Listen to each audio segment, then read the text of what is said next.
Why, hello, my fellow YouTubians.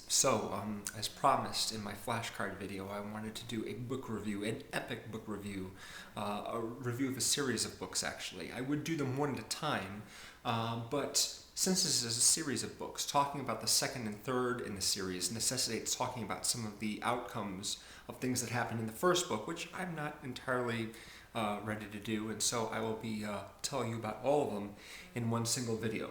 And these books are, of course, by Stieg Larsson in what's known as the Millennium Trilogy, otherwise the Mikael Blomkvist and Lisbeth Salander trilogy.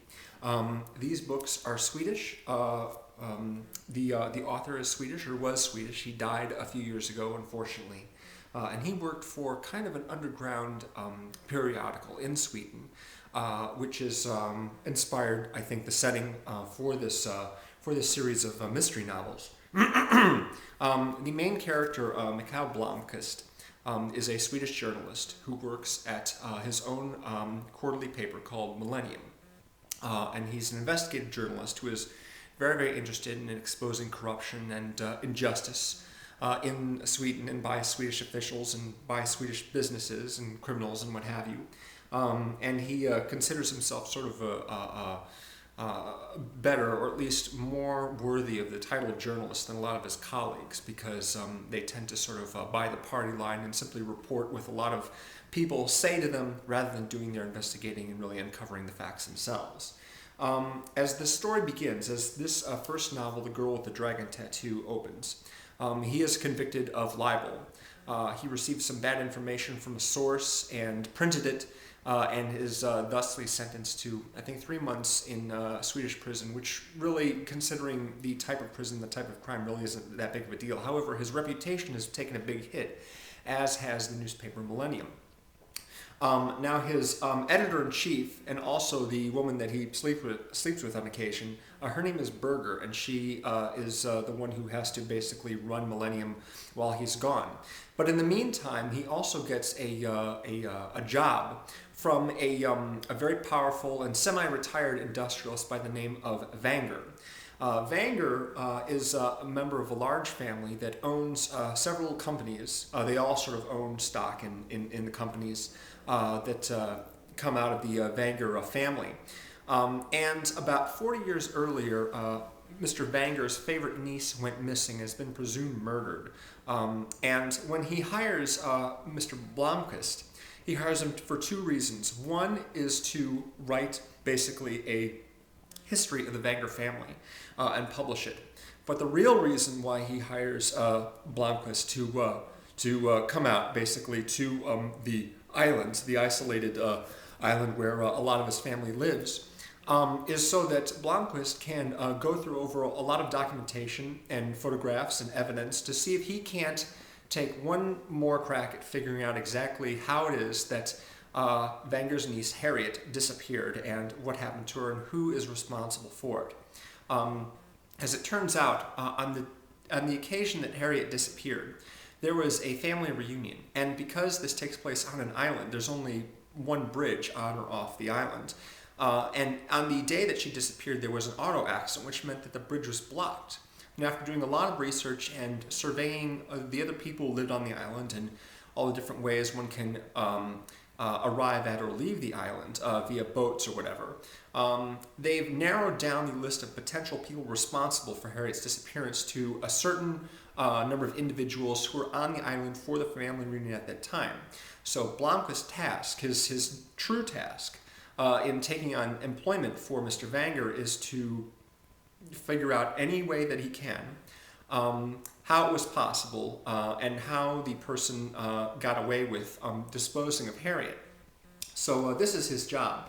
Now, of course, for those of you who are familiar with this series also know that there is another central character who doesn't actually meet Blomkvist until well past the halfway point in the story, and her name is Lisbeth Salander.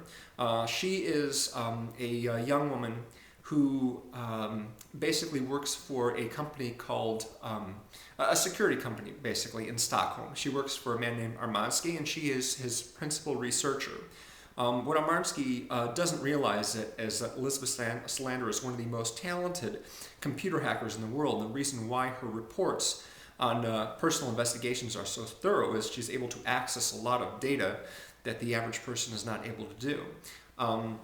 Lisbeth has a lot of issues involving privacy and involving people getting too close to her personally and knowing a lot about her. She's had kind of a rough life when she was a young girl. Her father would beat her mother regularly, and in fact, she tried to kill her father on one occasion, unsuccessfully, but it resulted, amongst these and other circumstances, her being locked up in an institution. And in fact, she doesn't have all the rights and privileges of a typical adult. She's under guardianship, and a man named Palmgren has been looking after her for a good portion of her life, from about 13 years old or so until the present.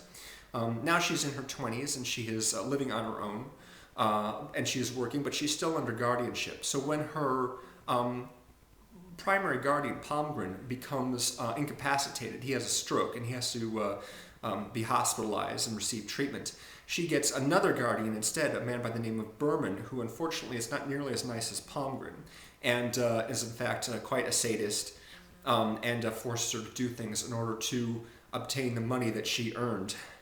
Up until this point, she's been responsible for her own funds, and at the insistence of her guardian Palmgren. But now that a different person is her guardian, the rules have changed. He has changed the rules on her, and there have been more restrictions placed on her, and so she's unhappy about that. Very much unhappy about that. But the two storylines converge when Blomkvist hires Salander through the security company she works for to help him in his investigation of the Vanger story and the disappearance of Harriet. And of course, there's resolution to that. Once the two of them meet, they develop a working relationship and another kind of relationship as well. And this is basically the gist of the first book. Then the second book is called The Girl Who Played with Fire. All these three books actually have all actually already been made into films, Swedish films. The character of Lisbeth Salander is played by an actress named Noomi Rapace, who is now going to be co-starring with Robert Downey Jr. and Jude Law in the new Sherlock Holmes film. But of course, this is the American, or should I say English language version of these films are now about to be made and will be released starting next Christmas. David Fincher is directing The Girl with the Dragon Tattoo, the first installment, and I don't know if he's going to be doing the other two, but Daniel Craig and Rooney Mara, who played Mark Zuckerberg's ex-girlfriend in The Social Network, are going to be playing the lead roles in those films. I have to say that I am not really familiar with Rooney Mara, so I don't know a lot about... I have not seen the new version of Nightmare on Elm Street, which she was the star of. However, I can tell you right now that Daniel Craig is just about the perfect guy to play Blomkvist, the journalist. The character is very, very cool under pressure, very intelligent, and a bit of a ladies' man, as it turns out. And it's absolutely perfect for Daniel Craig. I would read basically the dialogue in this first book right here, and I could just hear those words coming out of Daniel Craig's mouth. He's absolutely perfect for the part. So I'm really looking forward to seeing him play this part, if nothing else. But of course, Fincher directing is always a good bet as well. Now, so the story of The Girl Who Played with Fire focuses, I think, quite a bit more on Lisbeth rather than on Blomkvist. He's in it, of course. He's still, at Millennium after all the issues in the first book have been resolved.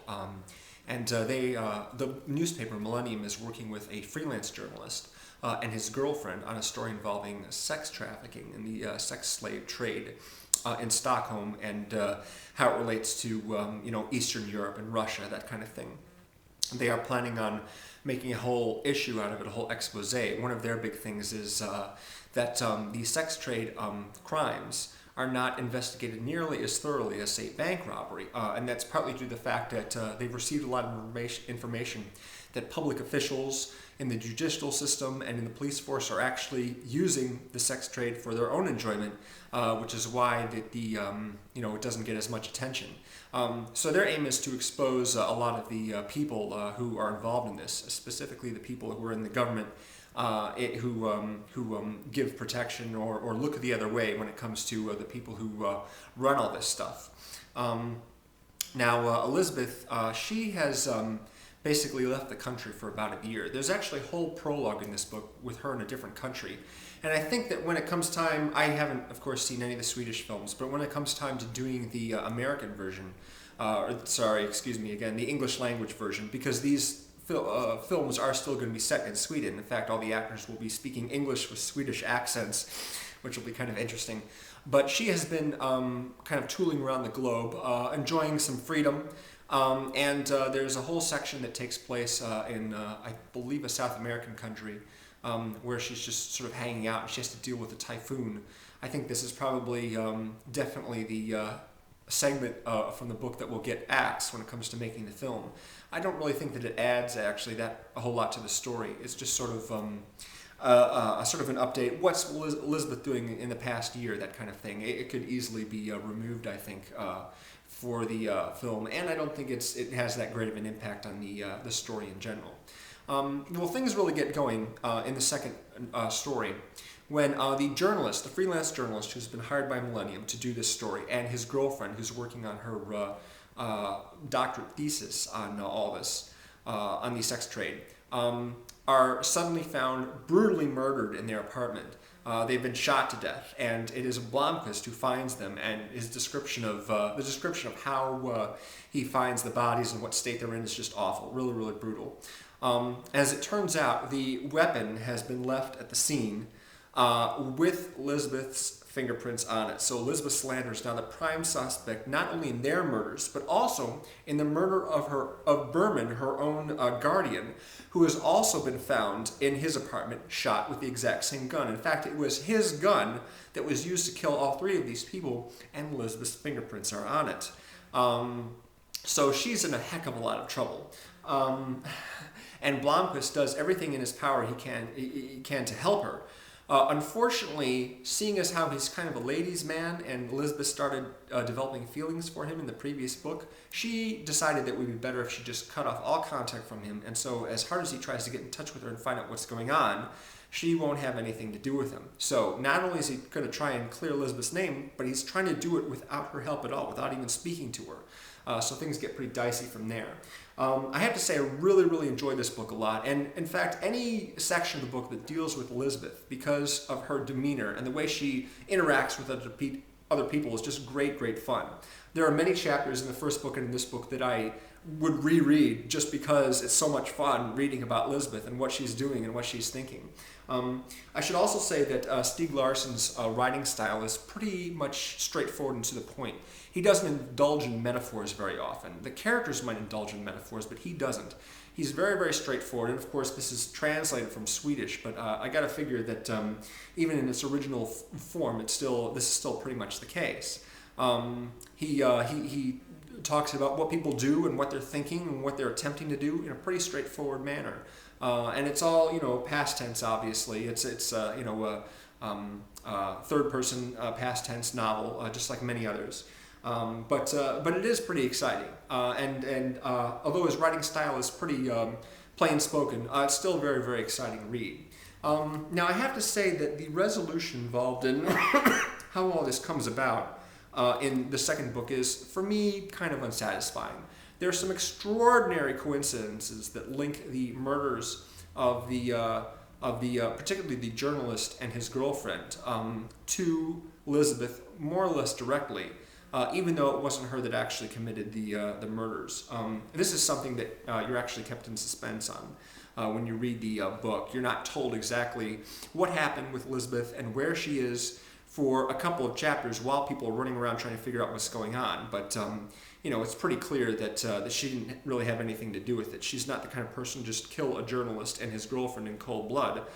She has her own moral code. She has her own sense of justice, and something like that is just not really in her character, as Blomkvist and a lot of his colleagues who know Elizabeth try to insist on everybody. But unfortunately, there's all this evidence against her, and so she's really in a lot of trouble.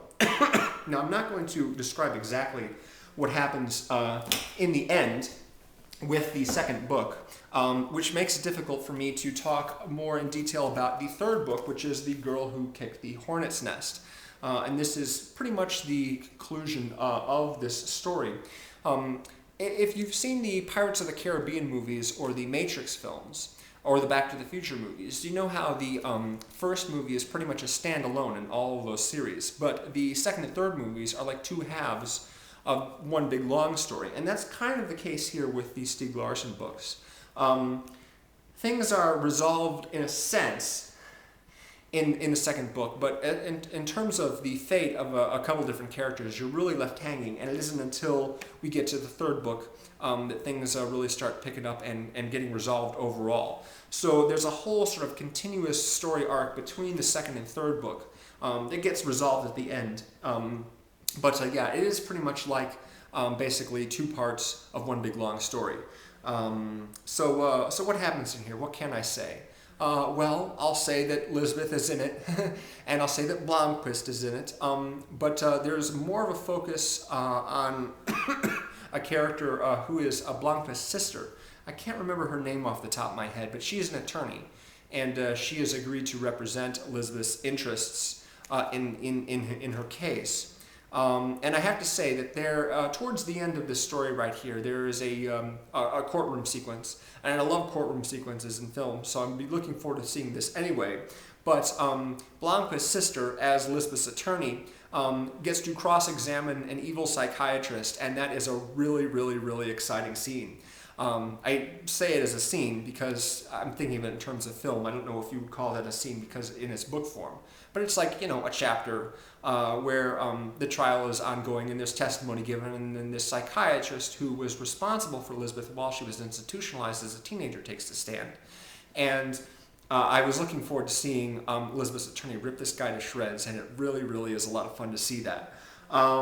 Again, I can't really get into a lot of the details in the story without giving away a lot of the stuff that happens in the second book, so I'm not going to do that. But this is probably my favorite of the three books. I think this is a really, really exciting book. It's lots of fun. And you really do have to, I think, read the first two in order to fully appreciate it. But it's good. It's really good, and I want to just take a moment to thank my dad because he insisted that I read these books, and then he basically mailed them to me so I could read them without having to buy them. So thanks very much for that, Dad. I enjoyed all three of these books, but the third one especially. And I am looking forward to seeing the film versions, although, if you enjoy reading novels, you couldn't go wrong with these. They're really a lot of fun. Now, in terms of the end of the third book is also a bit of a stretch, just in terms of probability, but it does, in a sense, feel kind of inevitable. It's not totally out of order that what happens in the end happened. And it also kind of neatly resolves, to a certain extent, the relationship between Blomkvist and Lisbeth. And it's Lisbeth, by the way, not Elizabeth, but just Lisbeth. I don't know what the short version of that is, but I guess it could be Liz or Beth, something like that. But nobody ever calls her anything other than Lisbeth Salander. So yeah, there's satisfying resolution there. Overall, the storyline as a whole is really, really terrific. And I would wholeheartedly recommend these books. And it's unfortunate because Stieg Larsson died before any one of them, you could see any of these books published, but they have been published, of course, and they've become bestsellers here in the States and in countries around the world, I'm sure, in Sweden especially. And in terms of the films itself, I think we might end up seeing one per year. The first one being Christmas of 2011, but I couldn't be absolutely certain of that, nor am I certain who is going to be directing the second and third books. The English language film was based on the second and third books. But it will be exciting to see, and the books themselves are a lot of fun, and it's really great to see people like Lisbeth and her hacker friends coordinate strikes against their adversaries, under cover of the illegal computer operations that they do. I'm not really sure what all the terms are exactly, but it's great fun. And some of it is pretty suspenseful, actually. Yeah, I just learned basically yesterday that YouTube is now permitting me to make videos that are actually longer than 15 minutes. I don't know what the maximum time limit is, but I don't really want to make anything longer than 15 minutes. I don't know how long this video is. I'm not keeping track. But thanks very much for watching. I appreciate it. If you don't want to wait around for the movies, please do check out the books, because I don't think that you'll be unsatisfied. I should say right here that this third book right here, one more thing. The second half of this book, the entire second half I read in one day. I just stampeded through the last part of that book because it was so exciting and so much fun. And I just couldn't wait to get that big courtroom showdown, which was particularly terrific. There are a few bits here and there. I should say I think probably the one aspect that I would remove from this book is Berger, the editor-in-chief of Millennium, she gets a stalker. And there is a certain point in the story when her apartment is broken into, her home is broken into, and a file pertaining to the story that they're working on involving the sex trade is stolen. Now, when it is revealed exactly who her stalker and the person harassing her is, I sat back and I thought to myself, now wait a second, if this guy was her stalker, and he really was like obsessed with her emotionally, and not just pretending to be a stalker so he could get this file back, there is really no way that he could know about the file in the first place, nor could he possibly know where it would be located in her home. It just seems like a really, really strange coincidence that he would pick up a folder with some documentation in the bathroom of all places and steal it along with very private videos and photographs and stuff like that. It just seemed very, very unlikely that he would do that. So that's one credibility problem I have with the story overall. But like I said, on the whole, a really exciting book. And all three are really a lot of fun. If anything, you should definitely be looking forward to seeing the films. But if you're interested in reading the books, I wouldn't hesitate to recommend them. Thanks very much for watching. I appreciate this. And for all of you who are just now seeing the video many months after I've made it because the films themselves are about to come out, thank you for watching as well. I will talk to you again later. Thanks very much. Take it easy.